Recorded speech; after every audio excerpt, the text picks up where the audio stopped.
जय हिंद।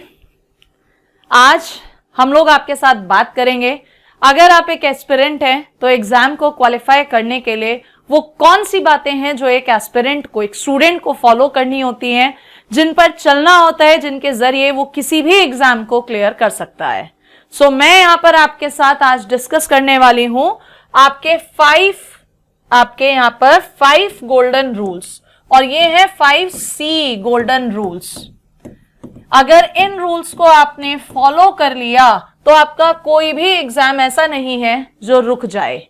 ये आपको हर हाल में क्वालिफाई करवाएंगे एग्जाम। और इसमें सबसे पहला पॉइंट हम लोग यहां पर रखेंगे, द रूल इज क्यूरियोसिटी, जिसे आप लोग कहते हैं उत्सुकता, क्यूरियस। अगर आप किसी भी एग्जाम को क्रैक करना चाहते हो तो पहली शर्त आपको उस एग्जाम के लिए क्यूरियस होना पड़ेगा। अब मैम इसको एक्सप्लेन करो, what do you mean by curiosity? Curiosity means, अगर हम अपने ही सेगमेंट एनडीए की बात करते हैं तो इसमें जो सिलेबस आता है वो 11th 12th वाला ही आता है, 9th 10th 11th 12th। लेकिन पढ़ तो हम ऑलरेडी चुके हैं ना, फिर ऐसा क्या वजह है कि हमारा पेपर क्वालिफाई नहीं हो पाता या क्वेश्चन गलत हो जाते हैं? Because of the lack of curiosity. हम जो भी टॉपिक पढ़ रहे हैं उस टॉपिक के बारे में हमें अपनी क्यूरियोसिटी रखनी होगी कि यार इस टॉपिक पर अगर क्वेश्चन बनेगा तो ये वो 2 पॉइंट्स हैं, ये वो लाइनें जिन पर बन सकता है, या इसका एप्लीकेशन कहां पर है। अगर फिजिक्स पढ़ रहे हैं तो एप्लीकेशन कहां पर है। सो पहला point, you should be curious. अब क्यूरियोसिटी के बाद अगर हम लोग सेकेंड पॉइंट पर आते हैं तो सेकेंड पॉइंट आपका होता है करेज, जिसे आप लोग कहते हो साहस, हिम्मत। मैम ये क्या चीज आई अब, करेज? पढ़ाई में करेज? यस, पढ़ाई में करेज। बहुत से बच्चे ऐसे होते हैं जिन्होंने 11th 12th में कोई टॉपिक छोड़ दिया है तो वो दिमाग में बिठा लेते हैं पॉइंट कि यार हम लोग इसे ना अब कॉम्पिटिटिव में भी छोड़ेंगे, ये हमारा वीक था, हम इसमें उतना अच्छा नहीं कर पाएंगे। For example probability, NDA exam में प्रोबेबिलिटी स्कोरिंग चैप्टर है, लेकिन बच्चों में करेज ही नहीं हो पाता उसे करने का। मैंने देखे हैं बहुत सारे बच्चे लास्ट तक बोलते हैं ये टॉपिक मैंने ना 12th में भी नहीं करा था, वीक था, तो मैम इस बार मैं ये छोड़ दूंगा। कुछ बच्चे मैं इंटीग्रेशन छोड़ दूंगा, कुछ बच्चे मैं सेट्स और रिलेशन छोड़ दूंगा। नहीं, you should be courageous. Exam से 1 हफ्ते पहले बात करो, समझ में आती है, लेकिन अभी तो नई जर्नी स्टार्ट ही कर रहे हो ना, तो वो करेज तो अपने अंदर लाओ कि टॉपिक पढ़ा है या नहीं पढ़ा है, एटलीस्ट उसको हम लोग अटेम्प्ट करें। पहले पूरा पढ़ लें, उसके बाद देखेंगे भैया ये हो पाएगा या नहीं हो पाएगा। बिना पढ़े हमें नहीं छोड़ना है, we should be courageous. Third point पर यहां पर हम लोग रखते हैं आपके साथ कंसिस्टेंसी। कंसिस्टेंसी, ये consistency is very very important. हम नहीं कह रहे कि आपको एग्जाम क्वालिफाई करना है तो भाई साहब 10 घंटे पढ़ना होगा, कि आपको 12 घंटे पढ़ना होगा तो ही एग्जाम क्वालिफाई होगा। आप केवल और केवल पढ़ो 4 घंटे, केवल और केवल पढ़ो 5 घंटे, लेकिन वो किस में पढ़ो? कंसिस्टेंसी में। कम पढ़ो, रेगुलर पढ़ो।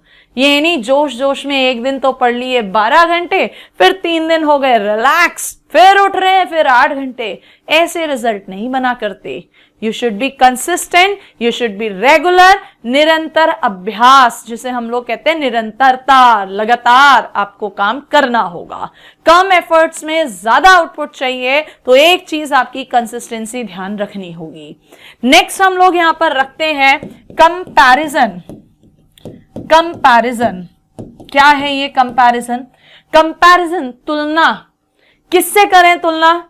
आप जिनके साथ पढ़ रहे हो, अगर आप कहीं ऑफलाइन कोचिंग ले रहे हैं, ऑनलाइन स्टडी कर रहे हैं, तो आपके ग्रुप्स बने होंगे, उसमें बच्चों से कंपैरिजन करो, क्योंकि कंपैरिजन करोगे तो ही मोटिवेशन आएगा, और मोटिवेशन आएगा तो ही आप चैलेंजेस एक्सेप्ट करोगे।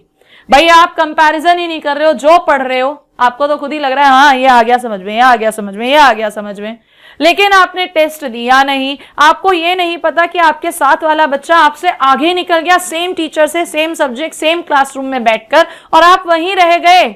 तो कैसे आप मोटिवेट होगे अगले टेस्ट के लिए? कैसे आप चैलेंज लोगे? सो कंपैरिजन इज मस्ट। अदरवाइज खुद से कंपैरिजन करो। भाई इस बार मेरे टेस्ट में 100 में से 40 मार्क्स आए हैं, अगली बार ये मुझे 50 ले जाने हैं, नेक्स्ट टाइम मुझे ये 60 ले जाने हैं। Step by step comparison. Then last पर हम लोग यहां रखते हैं आपका कमिटमेंट। कमिटमेंट, वो कहते हैं ना, एक बार सोच लिया तो मैं किसी की नहीं सुनता। अपने आप से कमिटेड रहो। अगर आपने ठाना है कि मुझे आज ये टॉपिक, इसके ये पार्ट फिनिश करना है, तो इतने कमिटेड रहो कि उसको हर हाल में फिनिश करो। You should be committed to yourself, किसी और से नहीं। कमिटमेंट ही होते हैं, स्मॉल स्मॉल कमिटमेंट्स करो, एंड जब एनडीए एग्जाम की फाइनल डेट आएगी तब तक आपका पूरा सिलेबस निपट चुका होगा। बहुत सारे स्टूडेंट्स क्या करते हैं, शुरुआत में 1-2 महीना रिलैक्स होकर पढ़ाई करेंगे without any commitment, without any comparison, है ना। और जब एग्जाम से 1.5 महीना या 1 महीना बचता है पहले, हमारा तो ये भी छूट गया, मैम हम एक साथ इतने सारे सब्जेक्ट्स कैसे उठाएं, मैनेज नहीं हो पा रहा। So from the first day, that's why ये वीडियो मैं आज बना रही हूं, क्योंकि अभी जर्नी स्टार्ट हुई है नेक्स्ट एग्जाम के लिए।